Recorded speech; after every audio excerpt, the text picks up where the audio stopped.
What's up, guys? This is John from Heavy Set Tactical, and today I'd like to talk about something I don't normally talk about, which is two of my. I've been carrying these a lot over the past 2 weeks.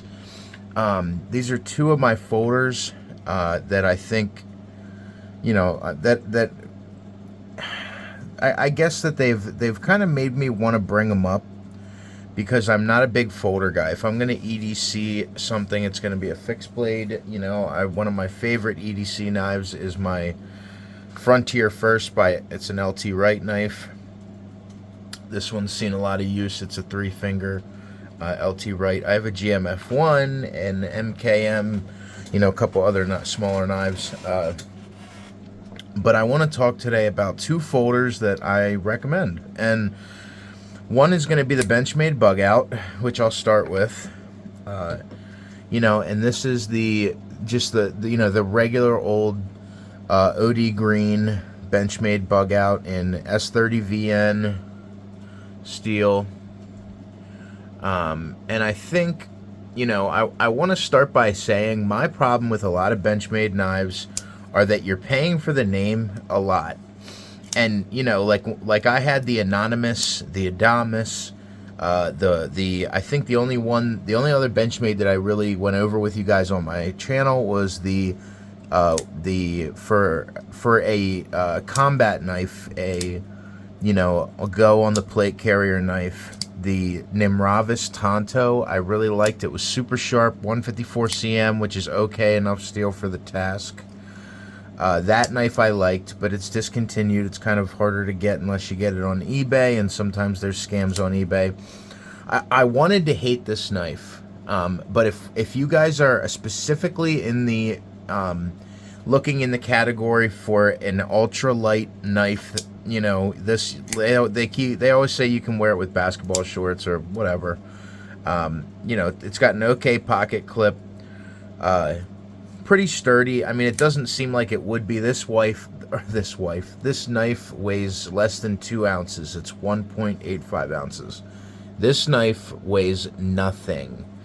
And for me, that's a big, there's not much play, but there's a little play in there, which makes me a little nervous. I'm going to try to tighten these screws down and see if that helps. But yeah, needless to say, the thumb ramp is pretty good. I like the access lock on the back. You can just use that and flick it out. But one thing you'll hear some guys say sometimes is, I like the fidgety aspect. And, I understand that, but I'm not buying a frickin' knife to use as a fidget toy. Like, let's be honest. I'm buying it to use it to open boxes, as far as my folders, to open boxes for small cutting tasks I don't feel like rifling out my fixed blade for, or using a bigger fixed blade for. And so for some people it's okay. Some people don't do a lot of outdoors stuff or do as much outdoors activities as I do, so and I don't do a lot compared to most people. So for your everyday guy, this is great for just an all-around knife to have on you for opening letters and boxes and whatever, packages, whatever you want it for. Very slicey. I've put my own edge on here several times, which is super easy, and it holds a great edge, man. This S30V is great. It's super lightweight, and I would not, I got it, and I was very let down. I wanted to hate it, but the thumb studs are kind of great. The access lock's very easy to use with one hand. I like putting a little piece of paracord on there for pulling it out of my pocket. And it's just sturdy enough to use for most of your around-the-house tasks. So I thought I'd throw it in there. Gonna just throw a couple quick facts. It's an S30V, CPM S30VN steel, 7.46 inches overall. So it's almost almost 7.5 inches, 7.46. The blade length is 3.24 inches. The cutting edge is exactly 3 inches. The blade width is 1 inch. Thickness is 0.09, so 0.09, so almost 0.1 inches. It's a 58 to 60 on the HRC scale. It's a drop point, flat grind, gray finish, plain edge on it. The handle length is 4.22 inches, so it's you know, it's got enough meat on there for a full grab. I only ever grab it like this, like a pinch grab, and kind of use it for cutting tasks like this, you know. And you can you can hold it kind of however you want, but it's not going to chop. It's not going to be particularly good at any kind of outdoors tasks. I mean, you know, you could use, if you're going to overuse a knife and overuse a knife, it's going to be okay. You're going to be able to do a lot without breaking it, but any kind of prying tasks or cutting anything of substance, and it's just not going to work out. You know, it's got this polymer OD green handle, and you can get different scales for it, but I just wasn't that invested in the knife, to be honest with you. You know, but for a lightweight folder, I seem to find myself putting it in my pocket all week. You know, and it works out. For your everyday guy, it's a good knife. Now, the other one I wanted to talk about is a knife that I'm extremely fond of, and it's a little too good looking to, and I don't buy knives just for the pretty factor or anything. I buy knives and use the damn things. But this knife is beautiful. This is the Paramilitary 2 by Spyderco, and I'm sure you guys have heard tons about these knives. It's a very common, you know, premium folding knife. Spydercos are great. They're very slicey. The point on this thing is just crazy. Now, I don't use these for any kind of self-defense stuff. I use these for essentially an outdoor extra, or you know, at work I use them to open boxes, and if I need to cut anything of substance whatsoever. So my folding knives I don't overuse. I'm not going to take this thing out and try to baton with it or anything like that. But I'm a really big fan of the Paramilitary 2. It's a big full-size knife, and the jimping on the back and the front are really great. And you know, you can still pinch grip it, or get it nice up here in the front for cutting tasks. You know, and it would work as a self-defense tool. The action on this thing is just unbelievable. You know, this has the access lock. Just drops completely closed from a standstill most of the time. And you know, it's got the flick to it, the Spyderco flick. But yeah, anyway, you can even flick it open by just pressing the access lock and swinging it. It's a very big knife, you know, compared to the Benchmade Bugout. It's very, very big. This is the Spyderco Paramilitary 2, and I didn't mention that it's in Cruwear. So, real quick, I'm going to talk about Cruwear. I love, you know, and I really like this knife. I've been carrying it for a week and using it for all my around-the-house tasks and food prep and all kinds of things.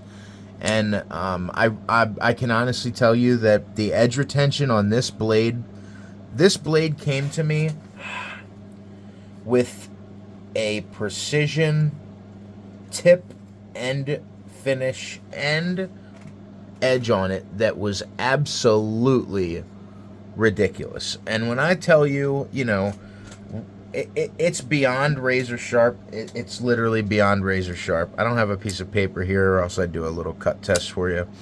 I think I do. I have a sticky note. But yeah, we're talking razor. I have not done anything to this edge yet. The Paramilitary 2 I've sharpened twice so far on my work sharp, and it's worked great. I've taken it up to about 1,000 grit, and it's come out extremely good. Of course, I can't get this damn thing off here now. But yeah, I wanted to do a short video just on a couple folders that I can honestly put my 2 cents in on, and I've really enjoyed carrying. The Bugout worked, you know, for basic round the house stuff.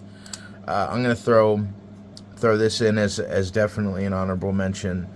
You can see the Spyderco logo and CPM Cruwear, and then on the back it just says Golden, Colorado.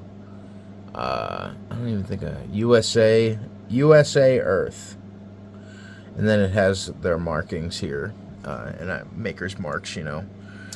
This is a 8.29 inch overall knife. So it's almost, it's just under 8.5 inches. The blade length is 3.44 inches, so just under 3.5 inches. The cutting edge is 3.05 inches from here to the tip. It's in CPM Cruwear. CPM Cruwear is an extremely hard edge-holding steel, but it's going to patina and it's going to decolorize a little bit. And it's going to rust. If you don't properly care for your blade, CPM Cruwear does rust. Now, this is a clip point flat grind satin finish, plain edge on it. It's 4.82 inches in handle length, and this is their brown micarta. Now, this is a beautiful, it has metal liners in it, pocket clip. It's kind of strange. Let me see. Yeah, these are both. This is a tip up. This is a tip down for pocket carry. So I think I'm going to switch it around a little bit. I don't think, bigger knives like this I don't put a lanyard on because you can really get a hold of it. But yeah, the Cruwear is great. When I tell you that the edge retention on it is ridiculous. The corrosion resistance is not as good as some of the stainless steels, but as long as you care for it, guys, it's like anything else. As long as you care for your knife, it's not going to just rust over a couple months of using it. And it just holds an edge like a beast. I've stropped it one time since I got it, and it's not even because I needed to. I just wanted to see if I could polish that edge up a little bit. So yeah, I frickin' love this thing. It has their compression lock on the back, like I said, so you just push this small tab here in this direction, and that's how you open it. It'll swing open, lock closed. It's very sturdy, no wiggle. It's significantly thick in stock compared to the Benchmade. They're very different knives with very different uses. If you want to buy this micarta and Cruwear version of the Spyderco Paramilitary 2, you can buy it and use the hell out of it as a hard use knife. But the ergonomics definitely aren't as good as some traditional knives. Another Benchmade that I really liked was the 940. I'm probably going to get another one of those. I use that as a hard use knife. The ergonomics on a lot of folding knives just aren't anything compared to fixed blades. That's why I appreciate fixed blades. You can use them all day with no particularly bad hot spots, most of them anyway. But I just thought the uncoated blade in Cruwear, it's a different steel. I don't have a lot of Cruwear blades with the brown micarta. I thought it was very pretty and very appealing. But it's gotten a lot of use so far, and I'm telling you, and when you're thinking of using it for slicey tasks, this thing is slicey. I mean, I could literally go one pass, whoop, and just shave that clean, which I did on my leg, but I'm not gonna pull my hairy leg up here. So yeah, I just wanted to throw some, just some 2 cents in on some folding knives, which I don't use much. I've gotten a decent amount of use out of the Benchmade, and I didn't particularly want to enjoy it because I think for $170, okay, so pricing for $170 exactly on Blade HQ, you can get this. You guys know I'll drop a link for it. For all the Bugouts, between $170 and $200, depending on the steel and the type that you're getting. They have them in all different colors.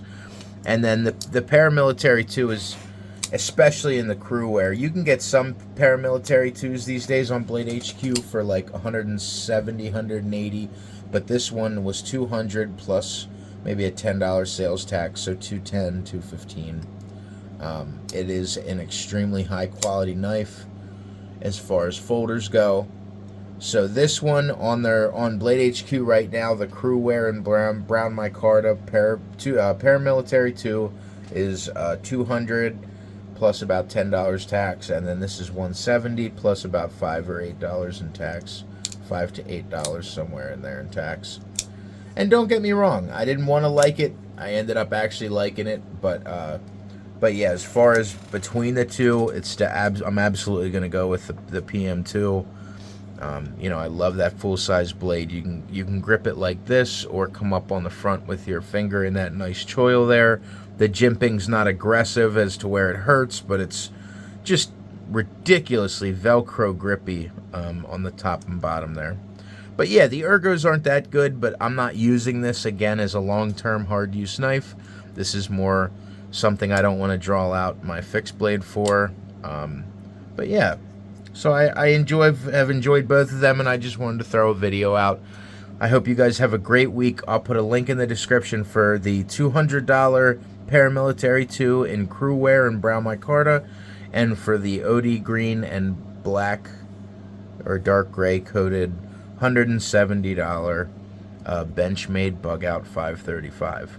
So you guys have a great week. Stay safe, and like always, stay heavy.